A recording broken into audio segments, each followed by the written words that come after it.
All right, chapter 254, Further Misfortunes.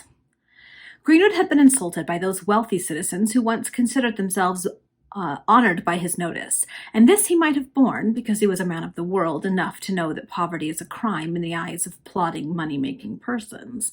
But to be made the jest of a couple of despicable adventurers, to be jeered at by two knaves for whom he entertained the most sovereign contempt, because their rascalities had been conducted on a scale of mean swindling rather than in the colorable disguise of financial enterprise, to be laughed at and mocked by such men as those because they happened to have good clothes upon their back, oh, this was a crushing and intolerable insult. The unhappy Greenwood felt it most keenly. He writhed beneath the sharp lash of that bitter sarcasm which had been hurled against his shabby appearance. He groaned under the scourge of those contemptuous scoffs. Sanguine as his disposition naturally was, confident as he ever felt in his own talents for intrigue and scheming, he was now suddenly cast down, and hope fled from his soul. Not for worlds would he have risked the chance of receiving farther insult that day by calling at the counting-house of another capitalist. And now he fled from the city with a species of loathing, as much depressed by disappointment as he had been elated by hope when he entered it a few hours previously. He crossed Blackfriars Bridge, turned into Holland Street, and thence entered John Street, where he knocked timidly at the door of a house of very mean appearance. A stout, vulgar-looking woman with carroty hair, tangled as a mat, overshadowing a red and bloated face, thrust her head out the window on the first floor. "Well," she cried in an impertinent tone. "Will you have the kindness to let me in, Mrs. Brown?" said Greenwood, calling to his aid all that blandness of manner which had once served him as a powerful auxiliary in his days of extensive intrigue. "That depends," was the abrupt reply. "Have you brought any money with you?" "Mrs. Brown, I cannot explain myself in the street," said the unhappy man, who saw that a storm was impending. "Please to let me in, and—" "Come, none of that gammon," shouted the landlady of the house, for the behoof of all her neighbors who were lounging at their doors. "Have you brought me £1 17 and 6pence, yes or no? Because if you haven't, I shall just put up a bill to let my lodgings, and you may go about your business." "But Mrs. Brown—" "Don't Mrs. Brown me," interrupted the woman, hanging halfway out of the window and gesticulating violently. It's my opinion that you wants to do me brown, and that's all about it."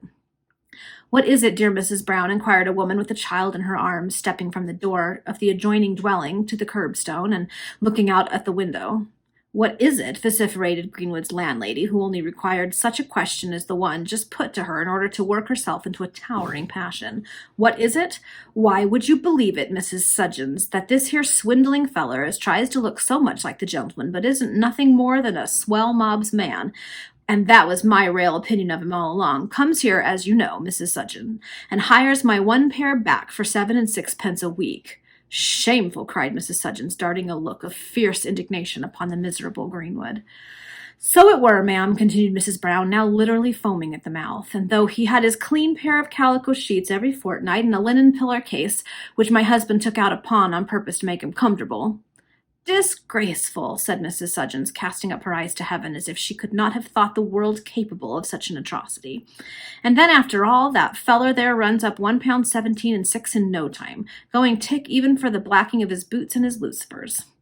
Greenwood stayed to hear no more. He perceived that all hope of obtaining admission to his lodging was useless, and he accordingly stole off, followed by the abuse Mrs. Brown, the opprobrious epithets of Mrs. Sudgins, and the scoffs of half a dozen of the neighbors.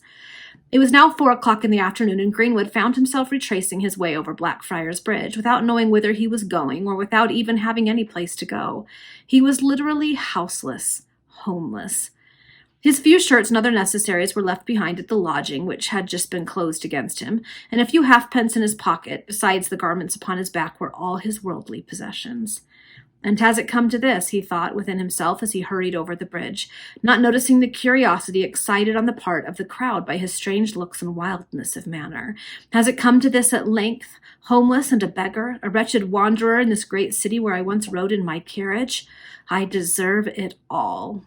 And he hurried frantically along, hell raging in his bosom. At length it suddenly struck him that he was gesticulating violently in the open street and in the broad daylight, and he was overwhelmed with a sense of deep shame and profound humiliation. He rushed across Bridge Street with the intention of plunging into one of those lanes leading towards Whitefriars, when a cry of alarm resounded in his ears, and in another moment he was knocked down by a cabriolet that was driving furiously along. He just got hit by a carriage. Man. The wheel passed over his right leg and a groan of agony escaped him.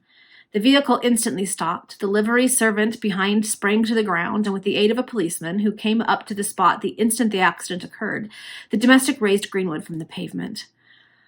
But an agonizing cry wrung from him by the excruciating pain which he felt in his right leg showed that he was seriously injured, and the policeman said we must take him to the hospital. There were two gentlemen in the cabriolet, and one of them, leaning out, said, "What's the matter with the fellow? Smite him." "Yes, what is it all about, policeman?" demanded the other gentleman, also thrusting forward his head. "Okay, so smite him. That is, what's the guy's name? Not Sir Cherry Bounce, but the other one. They were always hanging out together. He was always saying that, so I bet this is them." Okay. Greenwood recognized their voices and turned his face towards them in an imploring manner, but he suffered too acutely to speak.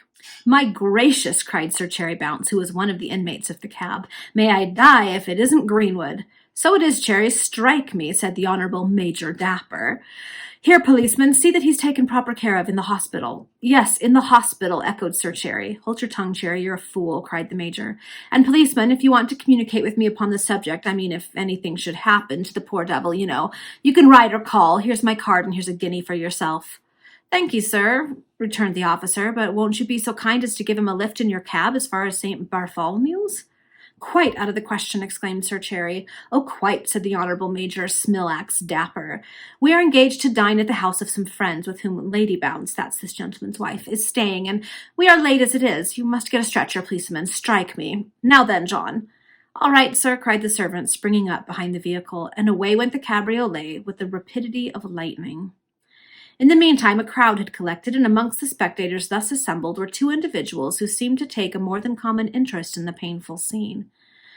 One was Filippo, who happened to be passing at the moment, but he kept behind the crowd so that Greenwood might not perceive him. The other was Gibbet, whom accident likewise made a witness of the event, and who, observing the cruel indifference with which the gentleman in the cab had treated a misfortune caused by themselves, felt suddenly interested in behalf of the victim of their carelessness. The policeman procured a stretcher, and with the aid of 2 or 3 of the idlers whom the accident had collected to the spot, he conveyed Greenwood to St. Bartholomew's Hospital. Filippo hurried rapidly away the moment he saw his late master removed in the manner described, but Gibbet, who, we should observe, was clad in deep mourning, walked by the side of the procession. Okay, so his father probably passed away, right? Greenwood fainted through excessive pain while he was being conveyed to the hospital, and when he came to himself again, he was lying in a narrow bed upon a hard mattress stretched on an iron framework, while the house surgeon was setting his leg, which had been broken. The room was long and crowded with beds, in each of which there was a patient, for this was the casualty ward of St. Bartholomew's Hospital. "And how did this occur, then?" said the house surgeon to the police officer who was standing by. "Two gentlemen in a cab coming along Bridge Street capsized the poor feller," was the answer. "They told me who they was, one a sir, so I suppose a baronite, instead of baronet, and the other, whose card I've got, is honourable and a major. If they hadn't had handles to their names, I shouldn't have let 'em go off so quiet as I did, after knocking down a feller creature through sheer carelessness." "Well, well," said the surgeon impatiently, "I suppose you know your duty. The leg is set, it's a simple fracture, and there's no danger, Mrs. Jubkins." "Yes, sir," said a nurse, stepping forward. "The new patient must be kept very quiet, Mrs. Jubkins," continued the house surgeon, behind whom stood 2 assistants, termed dressers, and smelling awfully of rum and tobacco. "And if any casualty that's likely to be noisy should come in tonight, don't put it in this ward, Mrs. Jubkins. I shall visit this leg the first thing in the morning, before I see to the collarbone that came in just now. By the by, Mrs. Jubkins, how's the eye this evening?" "The eye, sir, has been calling out for something to eat this last 3 hours," replied the head nurse of the casualty ward. "And the ribs, Mrs. Jubkins, that came in this morning, how do you get on those?" "The ribs, sir," answered the nurse somewhat indignantly, "has done nothing but curse and swear ever since you left at noon. It's quite horrible, sir." "A bad habit, Mrs. Jubkins, a very bad habit," said the surgeon. "Swearing neither mends nor helps matters, but—" Sorry, he just swears right here. So after saying swearing's a bad habit, you shouldn't do it, he then totally swears. All right, I don't know why that's so funny. Okay, where was I? Of course not, sir, observed the nurse, but what am I to do with the nose, sir? Let the nose put his feet into hot water as usual.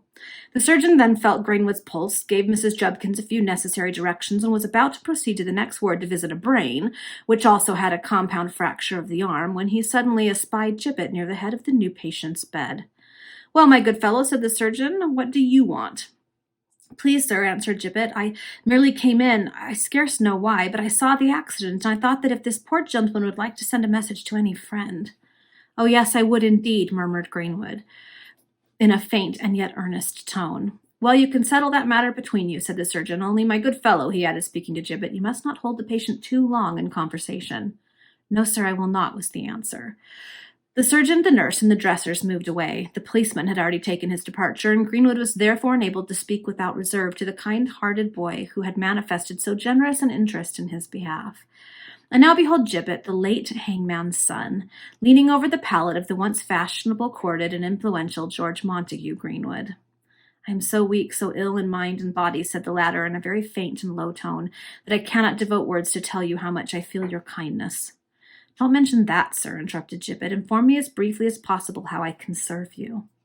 I will, continued Greenwood, if you would proceed to a mansion near Lower Holloway called Markham Place. Markham Place, said Gibbet with a start. Yes, do you know it? It was my intention to call there this evening. The Prince of Montoni has been my greatest benefactor. Oh, how fortunate, murmured Greenwood. Then you know that there is a young lady named Miss Monroe. Yes, sir, she lives at the place with her father. And it is to her that I wish a message conveyed, said Greenwood. Seek an opportunity to deliver that message to her alone, and on no account, I implore you, let the prince, nor any inmate of that house save Miss Monroe, learn what has occurred to me. Your wishes shall be faithfully complied with, but the message— Oh, it is brief, interrupted Greenwood with a sad smile, which was not, however, altogether devoid of bitterness. Tell her, whisper in her ear, that an accident has brought me hither, and that I am desirous to see her tomorrow, and assure her, my good friend, he added, after a short pause, that I am in no danger, for she might be uneasy. Your instructions shall be fulfilled to the letter, replied Gibbet. Greenwood expressed his thanks, and Gibbet took his departure. Okay, so that's the end of the chapter. Man, things are not looking good for Greenwood.